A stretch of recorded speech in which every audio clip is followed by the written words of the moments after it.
Ever since I was a kid, I wanted a hot tent. I remember seeing one in a campground once thinking, how cool is that? This guy has something burning wood inside of his tent with the smoke billowing out the top. The coolest thing ever. So I went to eBay looking for it, and I found this thing, $200. I go, oh, that's affordable. And then I bought this thing probably like 2 years earlier, and I thought, I one day want to do this. So here it is. It's old. It needs a paint job, but you can see it's still in fine working order. I did have to add about 1 foot of pipe to it. I got it at Home Depot. It was 3 inches. Anyway, this is my universal sewing machine, and I started sewing. I sewed it. I used the heavy-duty silicone high heat on the internal, and I meshed it down, and then I sewed it all together. I even sewed a flap over the top so that when I don't want to use it for the stove purpose, rain won't come in. You can see it rolled up there in this shot. Let it sit for about, I'd say 24 hours. All right, now I took out holes, I cut them, and I put them at the top of the tent where the center pole goes. And I did that for the reason so that it would be extra reinforced. I just thought that could be a weak link to the system. So I did overkill, and I did that. Now, I got to tell you, the tent stakes that come with this thing are junk. Just get rid of them, recycle them. You can see the tent here laid out. It's 18 by 18. It is a big boy. Here's that stove jack shot once again. And I got to tell you, the stakes are just junk. And I had one of these nylon webbings just not. Okay, here's what you want to do. First, let me talk about this.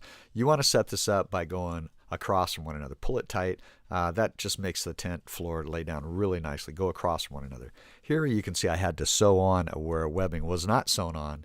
And yeah.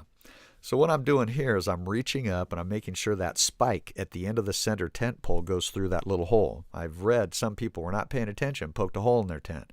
So you just want to be careful, prop it up a little bit like I just did there. Make sure you weave that hole through the tent spike through that hole, not tent spike, pole spike.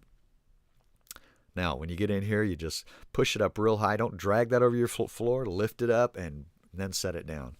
Now, these are a nightmare to untangle. I have no idea who tied these up, but there was a bunch of them, and it took a long time.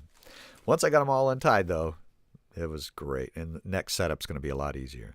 What's really cool about these guidelines is that they're reflective material. Here you can see an external shot. Now, you see I've got the door next to the jack.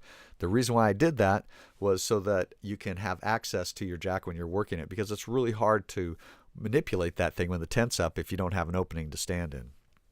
Here's a night shot. You can see that I had to add that about 3 feet by 3 inches onto this pipe coming up just so that it would have enough room for clearance. And that was really cheap at Home Depot, and I had to do some modifications to it. Here's an internal shot of it. It's really, really nice. I got to tell you, I'm so impressed. You can see the stove silhouette shot there. I thought that was kind of cool. If you look closely, you can see where the stove jack is close to the addition of pipe that I put on. They're the different colored piping. I used a hose clamp to hold it in place. You need that because the stove comes with not enough piping to really clear everything. Now you can see here it's burning just fine, and it's just bellowing out the top with no problem whatsoever. Ooh, toasty warm. Put a kettle on. I wanted to see how long it would take before I'd get hot water. It took about 5-6 minutes for boiling water. It's a nice shot of it going. And I got to tell you, the inside of that tent was roasty toasty. If you listen, it's creating quite a vacuum or vortex, kind of like turbocharging this fire. Yes, those are my chickens. I do not like the latch system on here. I'm probably going to change that because it doesn't close the door quite enough. Now, here's a view of the inside of the tent. The very top one is PVC clear. You can look through if you want. And the bottom one is nothing more than mesh. And that's for ventilation purposes. You can roll both of those up, and you can just tie those into place with their little dog clips, whatever those things are called. Works really, really well. You can kind of see how it is here. Just put the nylon webbing around there and then just... Now down below again, it's mesh. I'm going to show you an outside shot. You can roll that all the way up for more ventilation, or you can leave it roll down partially, but you're still getting ventilation underneath the bottom of it. In this next shot, you'll see a side shot. You can see that it comes up underneath, and you can zip that down so no water can come in too, but still have ventilation. It's pretty cool. Overall, the tent footprint went down really well. Now, here's some Velcro that I didn't even know. Just so you can see that was sewn on there. I had to actually cut that out because it was a boo-boo on their part. Anyway, it wraps around and it holds that guideline down. Again, reflective guideline, so you can see it at night when you're walking around with a flashlight. It's pretty cool. I'd say overall, the construction of this tent is really, really good. For the price and everything else, it's going to suit my purposes just fine. At the very top, you have mesh, and it's really great because you get a lot of ventilation. The smoke, when I did open up the door to the stove, a little bit of smoke came out, but it immediately vented out really quickly.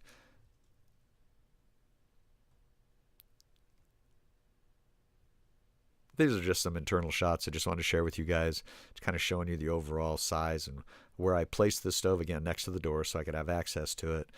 Working on the jacks when I'm putting it in. Working on the stove jack and the pipe going through the stove jack, so it's easier to manipulate and put up. Here's the center pole, of course, and it's reinforced. I feel that's going to be that's a good thing to do. Have some reinforcement at the top because it looks like it could be a potential weak link. That bucket was for nothing more than wood. It's not because we're leaking or anything else like that. Here again, you can see that center pole. It's very stout steel. And it's bungeed together, so it goes together well. I would drill more holes in it so you can hang things on it, put some hangers on it. Again, the entrance next to the stove jack gives me accessibility to it. You can see why that's important right here, because I release it when I'm going to take it all down, break it down. I can have access. I can just reach around and pull the top off, and then I can just slide it through. A lot easier than if I had to take the tent down. Now, folding up this tent is the key. I'm telling you guys, this thing will not go together. And into that little box or that little container it came in if you don't do it this way. Go back and review this again and do it just like this, and you'll have no problem rolling it back up. Of course, a lot of dirt and debris. Some people, I just use the broom clearing off. Some people say, you should put down another tarp. That's fine, whatever you need to do. But you can see it goes right back in with no problem whatsoever. The tent stakes are cheesy. Toss them, recycle them, get rid of them. I'm buying these right here. Bought a bunch of them. They got them at Walmart. They got them on eBay. Hey, guys, thanks so much for watching.